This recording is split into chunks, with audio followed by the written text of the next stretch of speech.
നമ്മളിൽ നിന്നും ചില നേരങ്ങളിൽ പുറത്തു വരുന്ന വാക്കുകൾ മൂർച്ചയുള്ള ആയുധത്തെ പോലെയാണ്. തമാശയ്ക്ക് കുത്തിയാലും കാര്യമായിട്ട് കുത്തിയാലും പരിക്കേൽക്കും. നിങ്ങളുടെ ഒരു വാക്ക് മതി ഒരാളെ വളർത്താനും അയാളെ തളർത്താനും. ചില നേരത്ത് തകർന്നിരിക്കുമ്പോൾ നമ്മളെ തിരിച്ചു കൊണ്ടുവരാൻ ആശ്വാസവാക്കുകൾക്ക് സാധിക്കും. അല്ലെങ്കിൽ മനോഹരമായ ഒരു നിമിഷത്തെ അല്ലെങ്കിൽ ഒരു ദിവസത്തെ തന്നെ നശിപ്പിക്കാനും വാക്കുകൾ കൊണ്ട് സാധിക്കും. നമ്മളിൽ നിന്നും അകന്നു പോയവരെ ചേർത്ത് നിർത്താൻ ചിലപ്പോൾ സ്നേഹത്തോടെയുള്ള ഒരു വാക്ക് മതിയാകും. എന്നാൽ നമ്മുടെ കൂടെ നിൽക്കുന്നവരെ എന്നേക്കുമായിട്ട് അകറ്റാനും ഒരു വാക്കിന് സാധിക്കും. മൂർച്ചയേറിയ അനാവശ്യമായ വാക്കുകൾ ഉപയോഗിക്കുന്നവർ ചിലപ്പോ അതിന്റെ വില മനസ്സിലാക്കിയെന്ന് വരില്ല. എന്നാൽ വാക്കുകൾ ഹൃദയം കൊണ്ട് സ്വീകരിക്കുന്നവനാണ് ഇത് കേൾക്കുന്നതെങ്കിൽ അവന്റെ ഹൃദയം തകരാൻ ആ വാക്കുകൾ മാത്രം മതിയാകും. സംസാരിക്കാൻ ആർക്കും സാധിക്കും.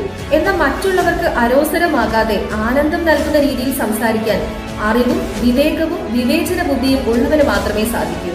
വീണ്ടും വിചാരമില്ലാതെ നിങ്ങൾ പറയുന്ന വാക്കുകൾ ഒരുപക്ഷെ നിങ്ങളുടെ ജീവിതത്തെ തന്നെയാകും അപകടത്തിലാക്കുന്നത്.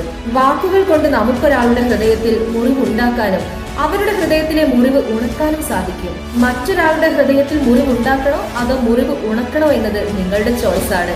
നിങ്ങൾ മനസ്സിലാക്കേണ്ട ഒരു കാര്യം, മറ്റൊരാൾക്ക് നമ്മളൊരു ബുദ്ധിമുട്ട് നമ്മുടെ വാക്കുകൾ കൊണ്ട് ഉണ്ടാക്കുന്ന സമയത്ത് ആദ്യം പോറലേൽക്കുന്നത് നമ്മുടെ ഹൃദയത്തിൽ തന്നെയാണ്. ഈ ജീവിതത്തിലുടനീളം മറ്റൊരാളെയും വേദനിപ്പിക്കാതെ നല്ല വാക്കുകൾ ഉപയോഗിക്കാൻ നിങ്ങൾ ഓരോരുത്തർക്കും സാധിക്കട്ടെ.